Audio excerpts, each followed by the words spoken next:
A reforma tributária traz mudanças estruturais que impactam custos, preços e estratégias no setor de bens de consumo e varejo. Ela redefine a tributação de bens de consumo e varejo ao substituir os tributos atuais por IBS, CBS e imposto seletivo, com foco em simplificação e não cumulatividade plena. Apesar do potencial ganho de transparência e eficiência, a longa transição até 2033 traz desafios operacionais, financeiros e estratégicos, exigindo preparo desde já para manter a competitividade. Sobre esse tema, eu converso agora com o Wayne Peron, que é sócio líder de impostos na EY Brasil. Seja muito bem-vindo, Wayne. É um prazer ter você com a gente. Obrigado, Marcelo. Um prazer é meu.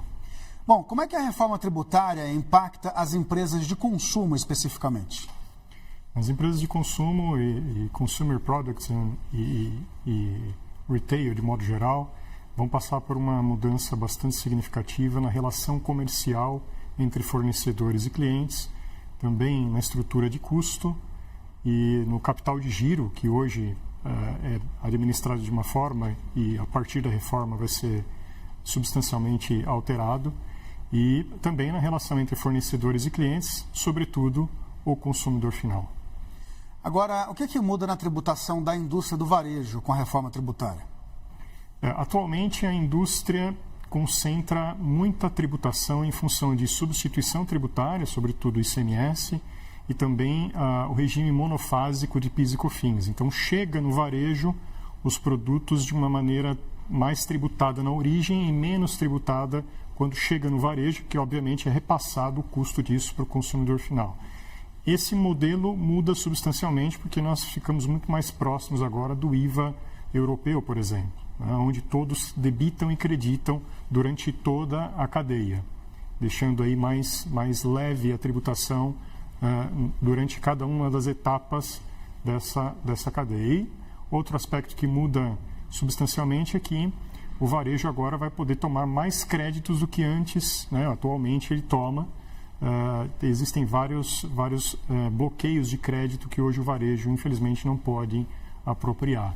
Então, o novo modelo permite um crédito mais pleno por parte também do varejo, além da própria indústria.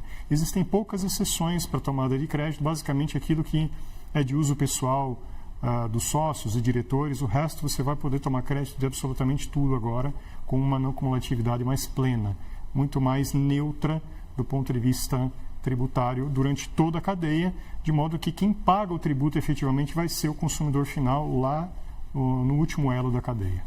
Wayne, você acha que o fim do ICMS vai ter um grande impacto? Sem dúvida. O ICMS hoje é um tributo que tem muito acúmulo de benefícios fiscais concedidos por diversos estados. Esses benefícios vão se finalizar, eles não se renovam mais, a partir de 2033 eles se encerram, e várias empresas que decidiram investir em estados que concedem esses incentivos fiscais não terão mais razão tributária para permanecer nesses lugares. Se tem uma eficiência operacional para ali ficar, então eles permanecem. Se a decisão desse site location for exclusivamente ou em grande parcela a decisão foi ancorada no incentivo fiscal, com o fim dele, a tendência é que as empresas repensem a localidade onde elas vão ficar. Então, esse é um primeiro ponto. O segundo é que, hoje, somados, os estados devem aproximadamente 59 bilhões de reais de devolução de ICMS para as empresas que acumulam crédito e que não conseguem monetizar isso. Então, o que a gente recomenda é que as empresas adotem estratégias comerciais ou tributárias para monetizar isso o mais rapidamente possível, porque a partir de 2033 o ressarcimento do ICMS vai ser feito em 240 meses, ou seja, 20 anos para que as empresas consigam se ressarcir em sua plenitude desse saldo credor que hoje elas acumulam. Bom, você já deu um conselho aí para as empresas fazerem, né? Mas tem muito mais coisas que elas devem fazer para se preparar para essa nova fase, né, Wayne? Sem dúvida. Preparamos alguns itens aqui, são vários, mas aqui a gente chama atenção, por exemplo, o impacto de modelagem tributária, porque como eu mencionei, muitas empresas decidiram abrir fábricas ou constituir centros de distribuição em localidades que geravam incentivos fiscais que vão acabar. Além disso, a tributação sai da origem para ir para o consumo. Então, muitas empresas vão começar a redesenhar a estratégia comercial para ficar mais próximas do mercado consumidor, da área de influência onde ela vende mais. Então, esse estudo de impacto em modelagem financeiro-tributária é fundamental para identificar como você realoca o seu site location e fica mais próximo do teu mercado consumidor.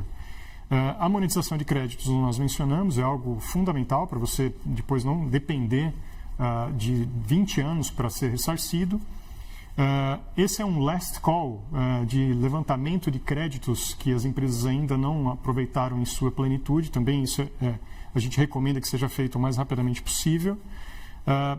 Revisitar incentivos fiscais e regimes especiais é muito relevante, sobretudo porque há um fundo de compensação para as empresas que, se estiverem em compliance, de acordo com o que a lei complementar e o regulamento definem, elas vão poder ser ressarcidas do benefício que elas vão perder até 2032, até dezembro de 2032. Então, isso é fundamental, fazer uma revisão desses incentivos fiscais, inclusive dos regimes especiais. Tá?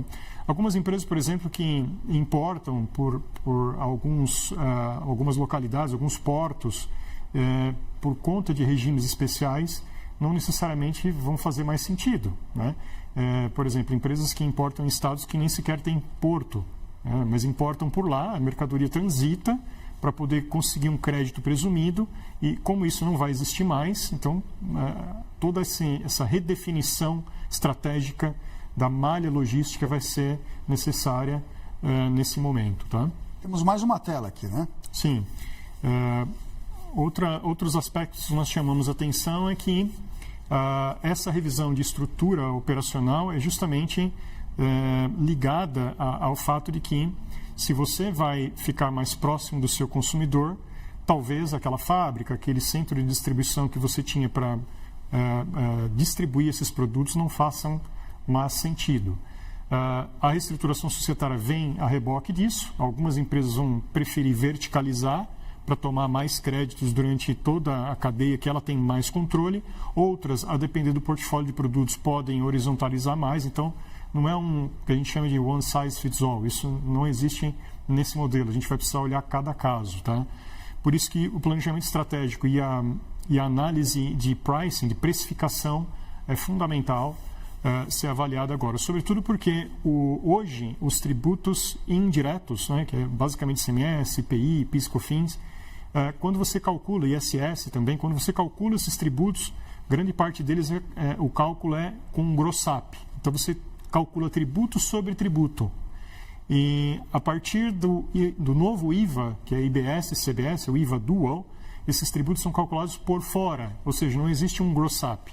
Então o preço é um item que vai sofrer uma mudança bastante significativa, e na relação comercial com o seu cliente, assim como o seu fornecedor, quando você compra, você vai precisar realmente readaptar toda essa estrutura de preços. Tá? Obviamente, o reequilíbrio econômico-financeiro, porque muitos contratos são de longo prazo e eles foram definidos com base nos tributos atuais. Na medida que você troca esses tributos por novos tributos, então você vai precisar redefinir um reequilíbrio econômico-financeiro. O prazo que o governo deu para os contribuintes e para ele próprio é relativamente longo, vai até final de 2032.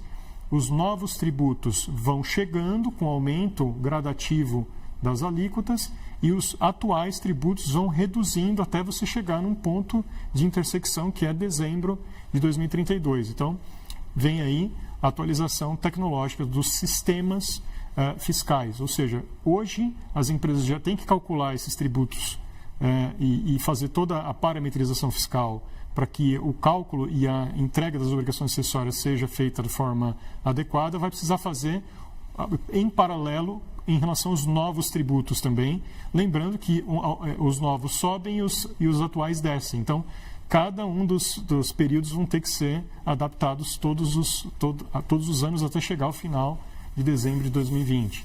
Incentivos fiscais, de igual forma, na medida que eles vão acabando, você também precisa readaptar isso no seu sistema. Então, tem alguns desafios interessantes aí para as empresas cumprirem juntamente ao governo nessa fase até 2032. Bastante dever de casa para fazer, né? Muita diversão pela frente, Marcelo. Bom, conversei aqui com o Wayne Peron, que é sócio líder de impostos na EY Brasil. Foi um prazer falar com você, Wayne. Obrigado e até a próxima. Muito obrigado. Boa tarde.